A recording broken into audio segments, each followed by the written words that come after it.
Before I talk about Bill Maher or Jerry Seinfeld or even Robert De Niro in this video or even Lawrence O'Donnell in this video, I want you to know something right now. The title of this video is Trump Derangement Syndrome Performative? And what I mean by performative is that I believe that it's performative in the sense that it obviously masks something else, something deeper. Make sure you guys stick around for the full video. But before we get there, let me just go ahead and let me show you exactly what it was that got me thinking about this. Exactly. You know, I mean, that generation, especially the Z generation, are Before we talk about Trump derangement syndrome and, of course, ask the question and try to answer it, whether it is performative or if it's actually real, sometimes these people, and I mean these people in the media, not just Bill Maher, not just Jerry Seinfeld, which of course there's going to be some retreading in this video from a couple of previous videos that I did. Sometimes these people will show you who they really and truly are beyond the performance. What I'm about to show you guys right now is about a minute long, but pay very, very close attention because they also show you exactly how creepy they really and truly are. And anticipation in the room hit a new high at 10:32 a.m. She entered wearing all black, as if on her way to a funeral. The loose-fitting, plain black clothing draping from her shoulders to her toes suggested the modesty of a nun. The makeup was minimal, the way she and the other moms in her neighborhood might look when shopping at the local grocery store. The long blonde hair held up with a clip at the back of her head, the way it might be in a utilitarian way while she was doing dishes or checking one of the horseshoes on her horse she later spoke of so proudly. When she walked by him, her face had the same expressionless, somber look that all the jurors always have when they walk by. Totally not simping for an ex-porn star who actually still does porn, I apologize, who also was forced to pay the former president $300,000 in restitution. Article will be in the description box, but definitely this guy right here is obviously pretty daggone creepy, and the mere fact that he went about what he did or what he said the way he did has got my eyes much, much larger in the camera, making me even look a little bit creepier. Just saying. And yes, Lawrence O'Donnell will come up over the course of this video because obviously with anybody who works for MSNBC, you got to ask the question, are these people utterly insane? So the other day, this clip was circulating from Club Random. Bill Maher, Jerry Seinfeld, he was up there. And of course, Bill Maher's podcast is what it is. I've done a lot of videos on Bill Maher. Okay, a lot of them. I've been very, very critical of Bill Maher. I've also told people, especially those who believe that Bill Maher is getting red-pilled, that what's really and truly happening is that Bill Maher is just simply getting the reality of the policies that he pushed or the policies that he supported, the things that he probably did not really and truly think or look into fully before actually supporting them, because Bill Maher fashions himself to be the classical secular lefty, the classical secular liberal who lives in the comedic world, who's not in favor of political correctness. Yet if you actually go through his entire career, there are segments where the mask actually slips. There was this one segment, and I thought that it was actually a pretty eye-opening segment involving him and Howard Dean, the former governor of Vermont. And also not only the former governor of Vermont, but he was also the exact same guy who ran for president in 2004. And of course, he had the infamous Mike moment where, you know, he... Need to take back the White House! Yeah! But the reason why I'm bringing it up is because obviously during that interview, there was a discussion about Chris Kyle. The discussion about Chris Kyle eventually led to a discussion about people in the Tea Party movement. It also, at the exact same time, led to how they really truly feel about people. And Bill Maher just kind of gave this look like, dude, you know, what the hell? By the way, some of this work came from a YouTube channel called Storytellers. It's a very, very good channel. I watch it from time to time. And of course, the channel will be linked in the description box as well as this video here, of course, that I pulled a little bit from. But Jerry Seinfeld the other day, if you guys remember, I'll talk about Jerry Seinfeld first. Seinfeld was on the other day, and he was talking about how it was that the left had, for the most part, killed comedy. Let me just kind of re-roll this. It really affects comedy. People always need it. They need it so badly, and they don't get it. It used to be you would go home at the end of the day, most people would go, oh, Cheers is on, oh, MASH is on, oh, Mary Tyler Moore is on, All in the Family's on. You just expected, there'll be some funny stuff we can watch on TV tonight. Well, guess what? Where is it? This is the result of the extreme left and PC crap and people worrying so much about offending other people. Mm-hmm. When you write a script and it goes into 4 or 5 different hands, committees, groups, here's our thought about this joke, well, that's the end of your... Okay, now that right there obviously came from a previous video, and you're probably thinking to yourself, what is the actual point of this video? Well, the point is to try to figure out if this Trump derangement syndrome is not, how do I say, performative. Seinfeld actually sounds like a clear, rational guy there. And of course, Seinfeld, for the most part, you probably would think to yourself, obviously a New Yorker, obviously a liberal. And of course, he is very much a New York living. I've also read a lot on Seinfeld as a person, as in fans actually running into or people meeting him, and they've all had a very, very negative opinion of him. Then we talk about the case of Bill Maher. Now, like I said, I've done a lot of videos on Bill Maher. But to me, this right here may have been the straw that broke the camel's back as far as what you're going to be seeing in the clip from the Club Random podcast. But let me roll this. Student debt cancellation will cost a combined $870 billion to $1.4 trillion. That's a lot of debt forgiveness. Okay, so colleges constantly raise tuition. Then the kids take out more loans. Then the government comes by and pays those loans. Okay, so my tax dollars are supporting this Jew-hating? And of course, we all know who he's talking about. He was talking, for the most part, about what? He was talking about the campus protest. He was also talking about the attitudes of these people. It was a conversation that was actually had. He doesn't like the idea of his tax dollars going to fund Jew hate. Now, the topic of Israel and the topic of Gaza and what's going on in the Middle East and the college campuses is something that we have discussed on this channel a lot already. I don't intend on coming back to it at any point in time this week, except on Friday, where I'm going to be looking at another one of those little debates that Piers Morgan had with somebody who, quite frankly, was formerly a resident of the Gaza Strip. And of course, he's now very, very pro-Israel. And of course, the people who are obviously pounding the drum for Palestine. We'll talk more about that on Friday, but let me go ahead and get back on point, seeing how this is kind of the new direction that we're going in the channel as far as overall content, to try to make the videos a little bit more concise. I'm pretty sure a lot of you guys would appreciate that. But still, the point is this right here. You got to ask yourself a question if these people have not actually had it, and if their Trump derangement syndrome is just simply performative. You see, someone like Seinfeld, for example, he went on a podcast where he knew that somebody was not going to say anything to him. Well, nobody was probably going to bite back against him. He felt very, very comfortable talking about what is really and truly happening in Hollywood and what's really and truly happening when it comes to script reading, script writing, stuff like that. Bill Maher, on the other hand, doesn't have to worry about that because he works for HBO, which is, of course, now Max. HBO has always been a platform, and I've been subscribed to HBO ever since I had the ability to actually subscribe to them, pay a monthly membership, because HBO is one of the few channels I actually like. And I do know that there's a left bias in their programming, but I'm one of the same rational people who can actually point out what the hell is wrong with somebody's logic or something's wrong with their film and still be a sane, rational person and not get offended by it. That's part of the reason why it was I created this channel, but as most of you guys know, some of the messaging got convoluted. But still, the point is this right here. In the case of Bill Maher, him being in California, being where he lives at, the woke stuff does not affect him that much, so therefore he can be able to take on a position of being able to commentate on it from a much, much more political perspective. Whereas Jerry Seinfeld, on the other hand, for a long time there was viewed as television gold, and he's still very much a stand-up comic. And of course, when he brings up the fact that people get involved with scripts and they start approving this, that, and the other, next thing you know, the entire product is absolutely destroyed. And him, of course, being the more classical liberal type, blames the very, very far radical left for this problem, the political correctness crowd, the woke crowd. And he's not lying. But then again, at the same time, though, if you continue to vote for these same types of people, eventually you will find yourself in a room where you will be going through endless struggle sessions with these crazy-ass commies. Just figure I'd point that out. Is Trump derangement syndrome performative, or is it for the most part real?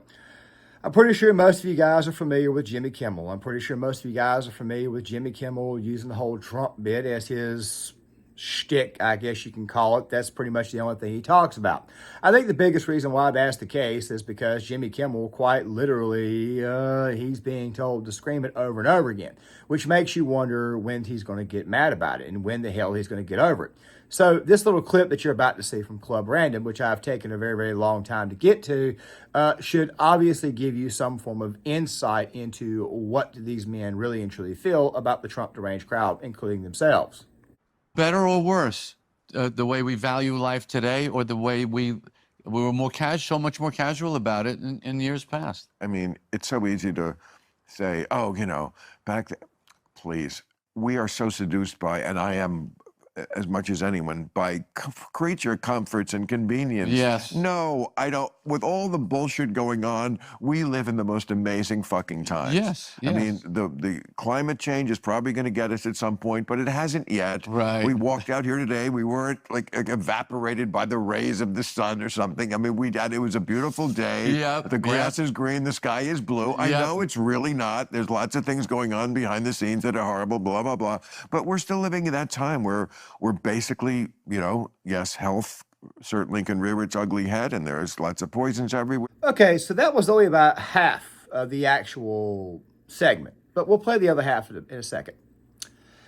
I get the impression that people like Jerry Seinfeld and Bill Maher are not allowed to come out and say, I want things to just kind of go back to the way they were. The problem is that they kind of created their own little double helix with this stuff that's going on.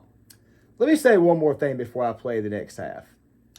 I don't know how familiar, and of course, if you're watching this, I'm guessing that you are part of my audience, and thank you for being here. I don't know how familiar you may be with professional wrestling. Back in the late 90s, there was the Monday Night Wars between WCW and WWE, WWF at that time. WCW eventually fell apart. One of the reasons why it was that it fell apart, according to Eric Bischoff, according to not only Eric Bischoff, but also at the exact same time, according to everybody who's working for that company. Of course, some of the stories do in fact vary, is that one of the big issues that they had was before they went to actually put the product on screen, seeing how it was, the landscape for professional wrestling was changing. The biggest problem that these people had was the fact that the corporate overlords wanted their scripts written out a month in advance, so that way they could screen it, so that way they could determine what the hell was advertiser-friendly, stuff like that there. Eventually, as a result of that, WCW fell apart, whereas the WWE, on the other hand, they took a completely different approach, and they allowed their stars to kind of dictate what was actually going to be going on out there, with approval from Vince McMahon, by the way. But let's get to that other half, and let's see exactly how performative this thing is. We're basically, yes, health certainly can rear its ugly head, and there's lots of poisons everywhere and lots of terrible things, and Trump could do this, and democracy, and blah, blah, blah, nuclear war. But for the moment, when I'm sitting at dinner with people, and they're like, oh, the world's ending. Look around you, you fuck, you dumbass. We're at this fucking awesome restaurant. They're bringing you this food. It's probably this dinner's gonna cost $700. You're not even gonna fucking blink at paying the check. Shut the fuck up about how terrible things is. When I'm not gonna lose my nervous system about Trump again. If he ends the world, he's gonna end the world. I'm not gonna fucking go nuts again if he wins another term. I just can't. I hope you have that wherewithal. Well, what are you going to do? I don't know. I'm trying to stay right there. Yes. I'm trying to stay what are you right going to there. get anxious like a millennial? No, yeah, it's right. Exactly. That is, I mean, that generation, especially the Z generation, my nervous system can't take it anymore. I think that what's happening is that the Trump derangement syndrome that is obviously amongst the people that are, let's just say, the Gen Z left, I think is actually real. However, I've also met people who are Trump deranged, and not just Trump deranged, but people who, quite frankly, are all over the place when it comes to their derangement. And of course, I've met them in reality. Of course, a lot of these same people also happen to watch people like Bill Maher. They happen to watch MSNBC all the time. And of course, they've been brainwashed by the mainstream media. And of course, the people who are brainwashing them aren't really as Trump deranged as you think. However, there are certain cases from time to time where they do, in fact, show you who the hell they are. Now, the previous video that I did that featured some of the stuff that Jerry Seinfeld had said about the extreme left, I did talk about the little conversation that Drea DiMatteo, who had a conversation with Don Jr. about the, let's just say, the fact that there are people in Hollywood who, quite frankly, are not willing to stand up and say anything. Are there more conservatives sort of out there in Hollywood, in the industry, but they just feel like they have to shut up? I mean, are there people that have your thoughts on, the vaccine or the shutdowns or the sort of oppressive government regimes? And they're just like, but you know what? It's easy. I got a good life in Hollywood. I just don't want to challenge that. Because I feel like those people, many cases, leading, pop culture. Children, like that. My children are, they believe in what we believe in, which is freedom and unity the right way, not unity the way this administration was trying to push, because that was bullshit. They took every social agenda and used these social issues as pawns to further their administration, did nothing but divide people. The social issues, even your dad, like, I don't care about that stuff. Whenever I think about your dad too, I'm like, I don't think he cares about that stuff as much. I think he cares about what's really going on, which is behind the scenes. And those are the things that need to be addressed before anybody's going to have freedom with any social issues.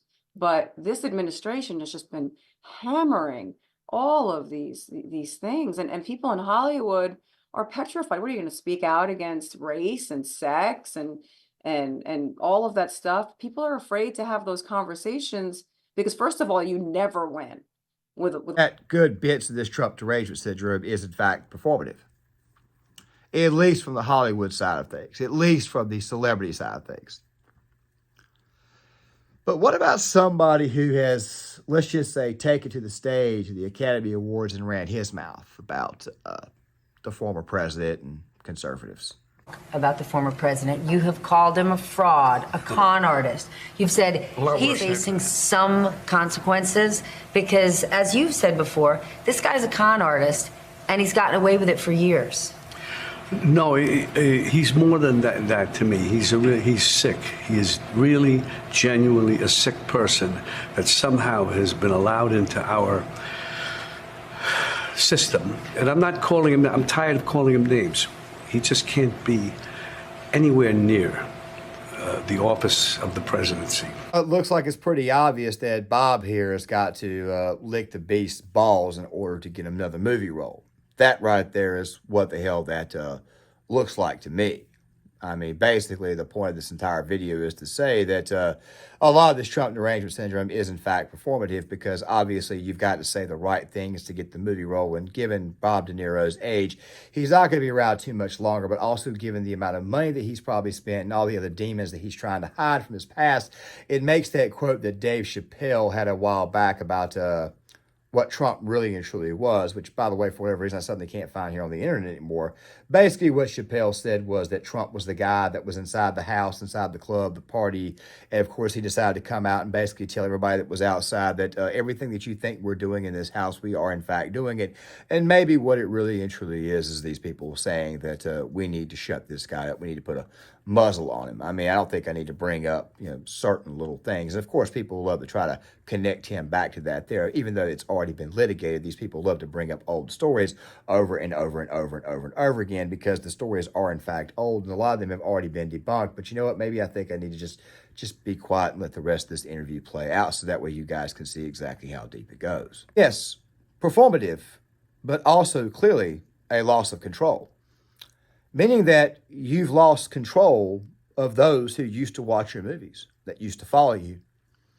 That's how fickle these people really and truly are. It's how emotionally weak they are. Maybe Mara is actually emotionally stronger than the vast majority of the leftoids out there.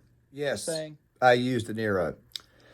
De Niro has obviously been in Hollywood for a very long time. And of course, the more and more you look at what the hell actors say on social media. By the way, social media killed Hollywood, in my opinion. Critical Drinker did a very, very good video on that. Of course, I'll probably be doing a much deeper study on that at a later date on this channel here. But the thing is this right here.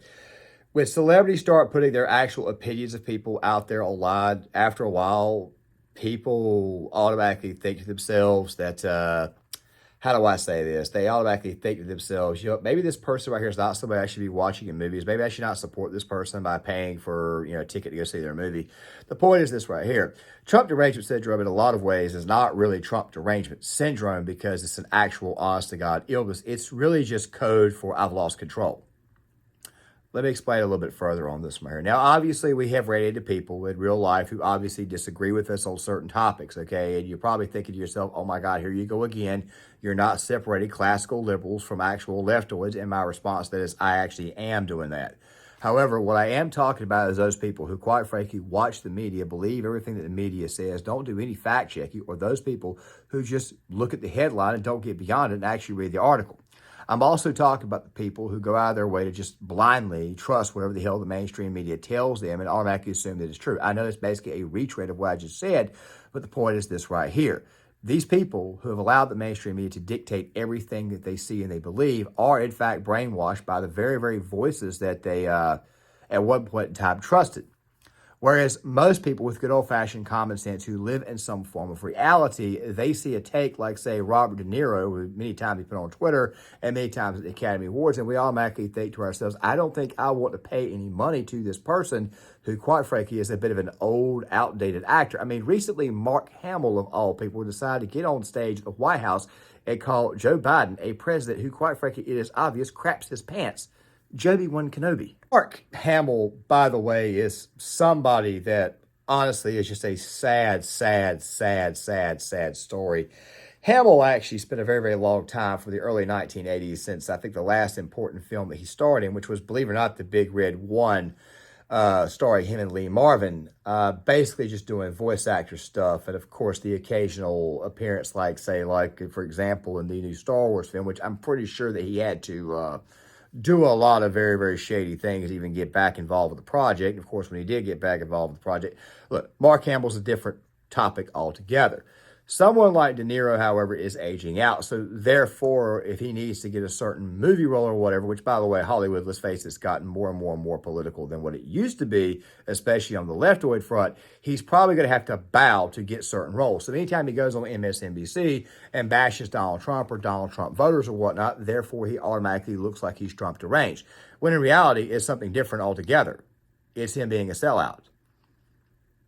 It's also a good example of what I said earlier. They've lost control. I said earlier in this video that I was going to be talking about Lawrence O'Donnell one more time. You guys remember when Lawrence O'Donnell straight up got upset and was telling people to stop, the hammer, this, that, and the other in the background. It just looked very, very weird. It just looked very, very odd. In the news today for blowing his top. That's MSNBC's Lawrence O'Donnell losing it during the commercial breaks on his show. Jesus Christ. The video, which was leaked to the website Mediaite, shows O'Donnell in a growing state of anger as he's distracted by noise in his earpiece and some guy with a hammer. Stop the hammering. Stop the hammering out there. Who's got a hammer? Where is it? I don't know. Where's the hammer? Is it on the, go up on the other floor. Somebody go up there and stop the hammering. Today, this O'Donnell right here is what we call a woke, effeminate beta male losing complete total control. Now, granted, there could be some backstage politics going on, but either way, at the same time, though, it's pretty daggone obvious that the real reason why it is Trump derangement syndrome is because it's really and truly just code for I've lost control. I'm losing the people that, quite frankly, used to follow me. Because when you create a following, after a while, you can't control whoever it is that actually follows you, especially if you're an actor or if you've done films. The minute you get political, you're going to lose people, and these frail, very, very frail, mentally weak people like De Niro, they obviously can't handle the prospect of somebody looking at them and saying, I don't agree with your take. So yes, Trump derangement syndrome is very, very, very, very, very much performative. It's just simply code to cover up for their mental inadequacies. It's simply there to cover up for all their shortcomings. It's there to cover up for the fact that they're losing their audience. That right there is what Trump derangement syndrome really and truly is. But you guys tell me where I'm wrong at, or tell me where I'm right at. I would really and truly love to hear your thoughts. With that right there being said, make sure you guys please hit the like button, please subscribe, please share the video, please sign off in the comment section. I'll see you guys later.